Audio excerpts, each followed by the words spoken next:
Hey out there. Welcome to your next edition of Spilling the Tea with Dr. T, where we're not about gossip or slander, but we aim to share the truth that will bring you upliftment, encouragement, inspiration, and hopefully impact your life in a positive way, and especially to lead you to the freedom of surrender to Jesus Christ and all that comes in following him.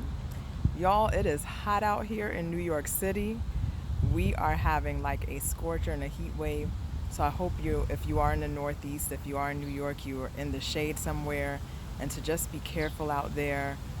Heat exhaustion is real. Heat-related disease is real. So just be careful. For the past few posts, I have been talking about faith, and I wanted to continue on that track and just drop a few little nuggets as it relates to faith. And just to quickly review, and in this heat, there's so many bugs, so excuse me if I'm fanning here and there. But I quickly, just to review, said that faith was one, putting your trust and assurance in someone or something. And another aspect of faith was believing for or in something where there's no definite proof. It has not manifested as of yet. And so I'd been talking about different ways of how faith, as it relates to Christianity, how we engage in faith.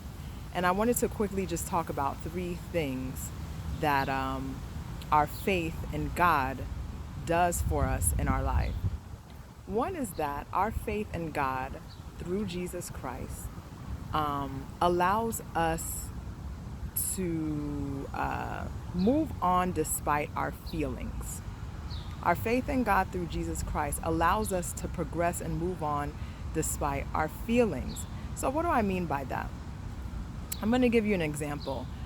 Many times when you're walking with the Lord, because he sees ahead and you don't, he may ask you to do some things that are uncomfortable, that take you out of your comfort zone, that may seem very strange or scary, or that you just don't want to do. But because of your faith in his ability, because of your faith in him as all-knowing and all-seeing, you will do what the Lord asks you to do. You will step out in the discomfort despite your feelings. Or you'll just step out whether you just have a bad feeling about it or not.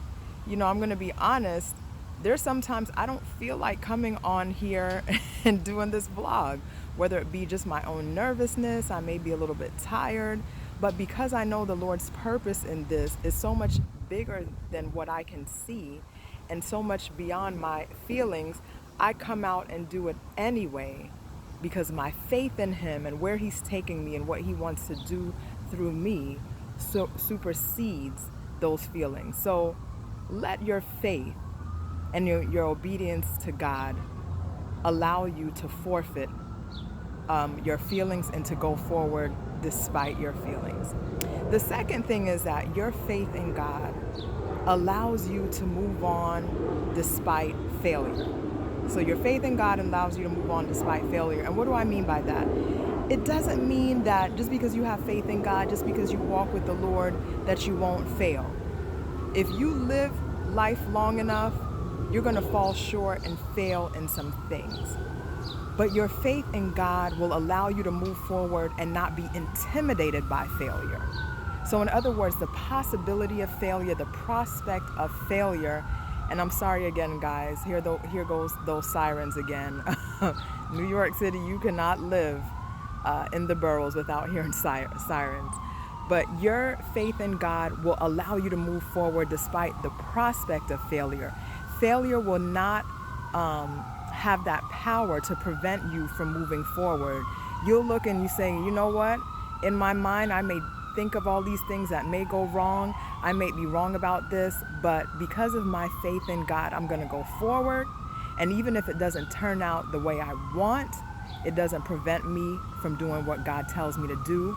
And I trust that even if things turn out differently, God can redeem that and nothing is wasted. So let your faith in God allow you to go forward despite the possibility of failure. And lastly, let your faith in God forfeit that urge to try to fix it.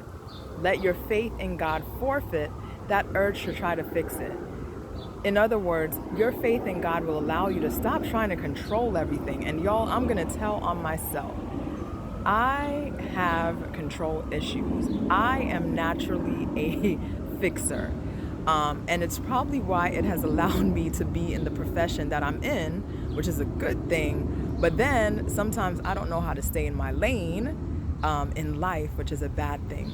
So what it means is that as a physician, a medical doctor, I'm paid along with other doctors to fix medical problems. We went to school all these years. We keep reading and studying up to be able to help people with their physical ailments. And then God blesses us and anoints us with the gift to bring healing to people through knowledge and, sometimes through spiritual healing and touches and things like that.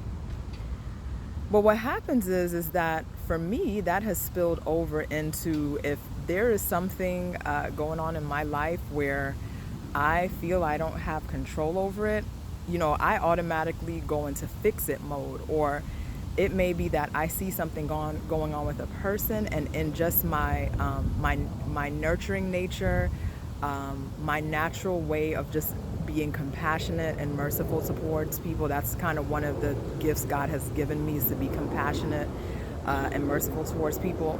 I want to fix people. I want to fix their situations. I want to save the world. But, Jesus is like, I didn't call you to save the world, and I didn't call you to save people. I save people. I can use you to save people, but He is the Savior. He is the fixer. So I have had to learn, and self-awareness is so important. I've had to learn and to scale back and stay in my lane and not try to fix people and try to fix situations that I have no business fixing, especially when I can't even keep up with my own life. Which business do I have trying to fix people and their situations? But I've done it, y'all. And I think there's many of us like that, especially if you're like a service-oriented people. You just want to fix things. You want people to be happy. You want people to be free. But I have learned, and I'm learning, to just let go, to not try to be so in control of everything and everyone. I've tried to fix ex-boyfriends who I saw potential in. And ladies, we're notorious for that. We'll see a man and he has some qualities and we're trying to fix them. Or, I've tried to fix family members. And the truth is, people are not going to change unless they want to change. And God can use you or anyone else to help them, but ultimately He's the fixer. Ultimately, we have to release control of our situations and allow God to help us discern when we are supposed to be doing a particular thing to aid Him in a process, and when to just take our hands off and let Him be God. Let God be God. He doesn't need help being God. So on today, Spilling the Tea with Dr. T, the T is, let your faith allow you to go forward despite your feelings. Let your faith in God allow you to go forward despite the possibility of failure. And let your faith in God allow you to let go of fixing and let Him fix it. Y'all, it's hot out there. Remember to check in on your elderly neighbors and family. They are especially susceptible to this heat. Hydrate and offer water, or offer hydration and water to them. Remember to check on those who are homeless. If you pass someone in the street, offer them, a bottle of water. And also remember to keep an eye on children. I know a lot of kids are in camp right now.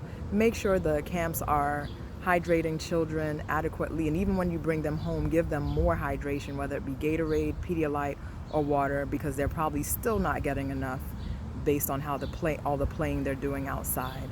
Keep them in shaded areas. So that's Spilling the Tea with Dr. T. I hope you have a wonderful, wonderful remainder of your week. And God bless you, and see you next time. One love.